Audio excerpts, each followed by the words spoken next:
Hello and welcome. I hope all of you are well.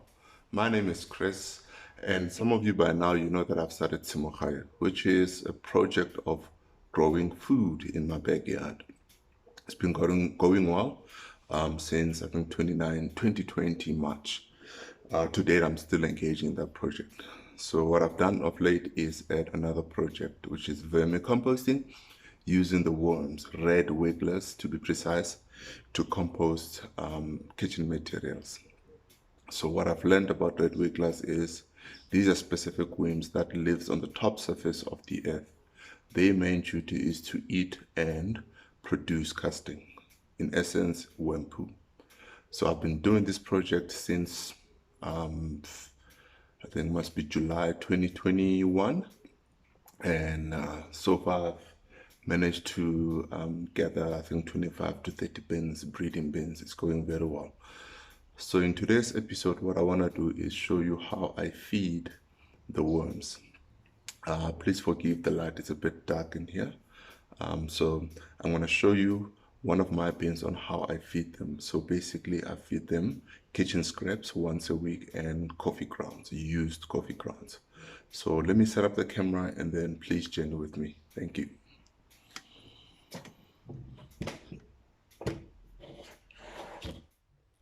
So what you're seeing here, it is one of the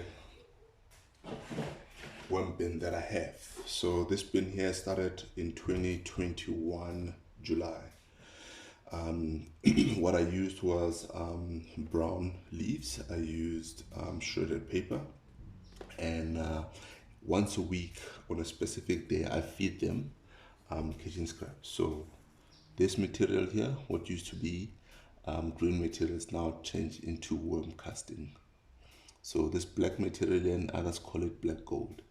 So I'm going to be doing the feeding. So this is what I'm going to be feeding. As you can see here, it's potato peels, old corn, tomato, squash. So there's different things that I feed them. You know what? These worms, they can pretty much eat anything, but I'll tell you later things that they don't enjoy eating. So what I normally do is, once we've peeled or once we have old kitchen scraps, I put them in the freezer for preservation. Closer to the feeding, I take them out of the freezer night before for them to thaw. So I'll be feeding them part of this, and then what I'll be adding to their food is coffee grounds, used coffee grounds. So these are paper, so these are coffee grounds. So I collect these once a week from Seattle down the road. On my way to drop the kids off at school, I normally grab a cup of coffee.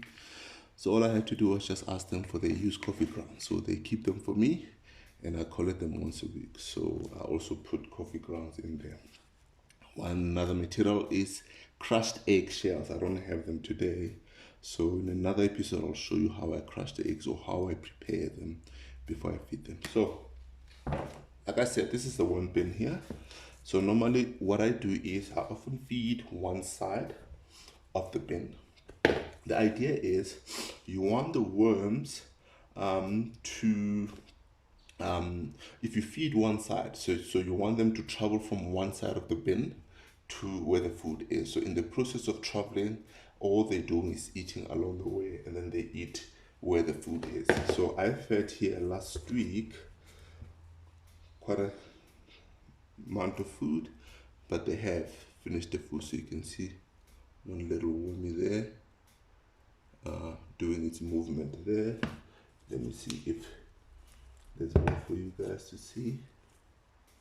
I was hoping for a worm bowl. So you can see there, these are the worms at the bottom here. So I fed them last week, so I'm gonna be feeding them this side of the bin. So I'm rotating the sides where I feed. So one week you feed this side, and the other week you feed the other side. So I need to turn the camera, I think, for you so you can see nicely. Okay. So first what I do is I dig up to create a hole where I can bury the food for them.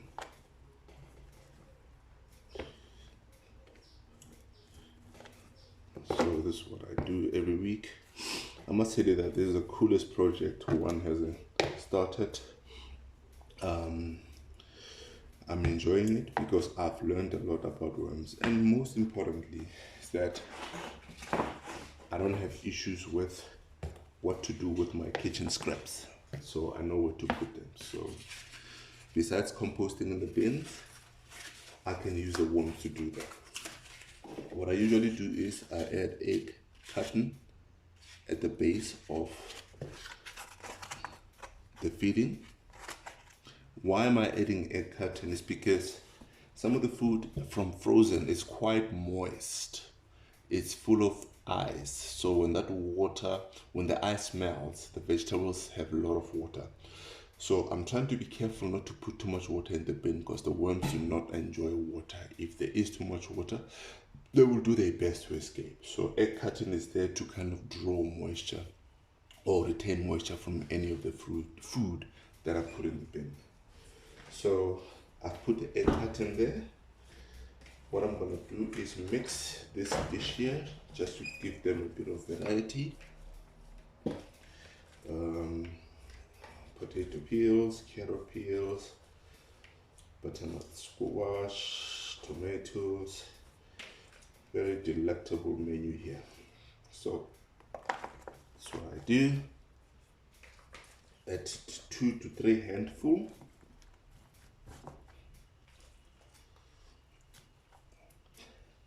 That's what I do there. Now that I've layered the carton, I've also put kitchen scraps, and I give them coffee grounds generously.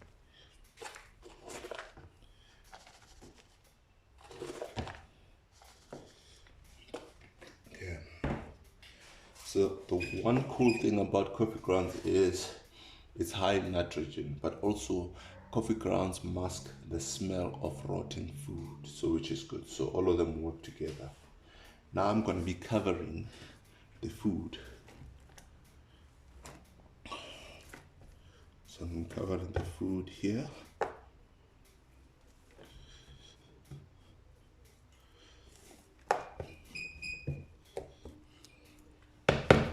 So the idea is the worms, once they finish that side of the corner, they will make their way to where this food is, and will spend a month of time until the food is finished.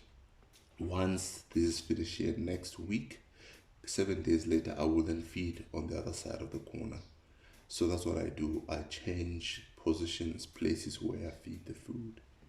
So this is what I do, and I think it's one of the bins. So I have 5 more to go through. So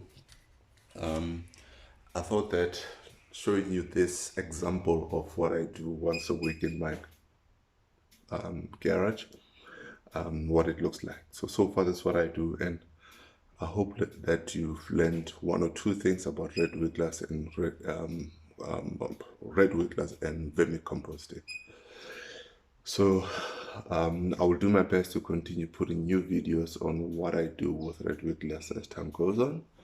And I just want to say thank you so much for joining me, and I wish you all the best. From me,